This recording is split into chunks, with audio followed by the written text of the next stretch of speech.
I'm ready. When do you want to start the timer? Getting all the people's faces. Oh, me. Now.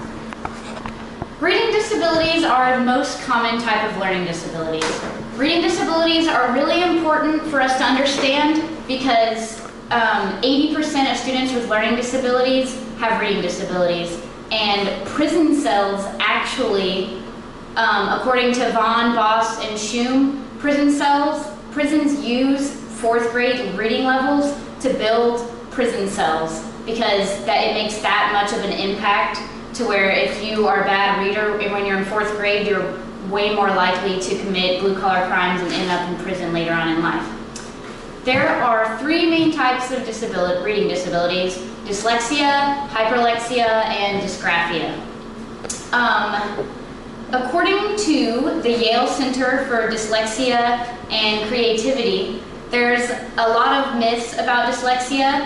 Many people think that you see letters backwards or words backwards, and it would look something like this. Like, people always think that people with dyslexia would look at it at R and see it like this because a lot of times they write it like that or something like this.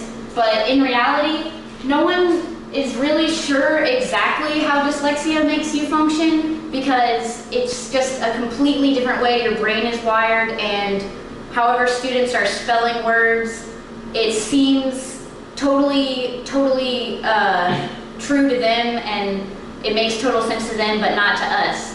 Another myth is that color paper works, and I knew that probably a lot of you guys in school saw those kids with dyslexia that would be given separate handouts in a bright color, but there's no evidence that that helps at all either.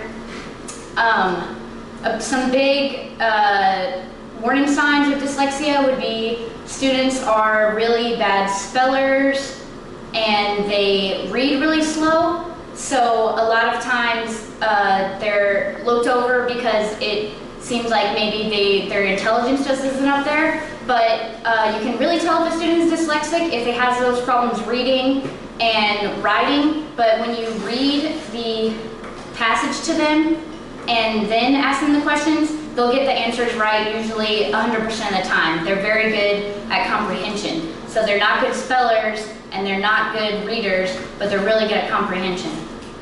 The second biggest type of reading disabilities is hyperlexia.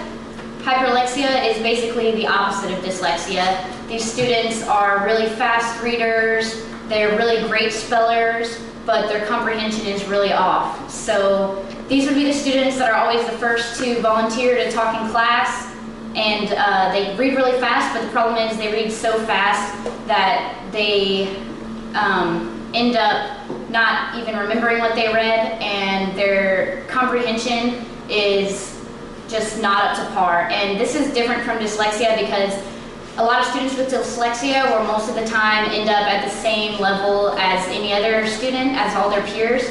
But students with hyperlexia usually hit up to a certain point and then they stay there and they can't ever reach an adult level of reading because their comprehension just isn't there.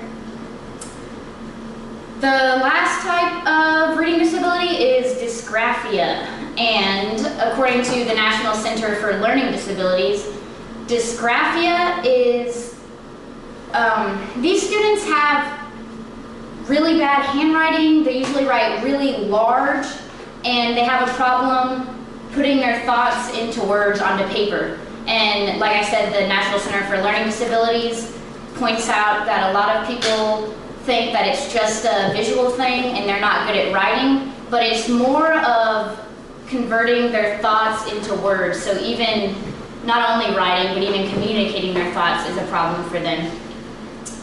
So overall, the 3 biggest types of reading disabilities are dyslexia, hyperlexia, and dysgraphia, and these make up 80% of the learning disabilities of all kids.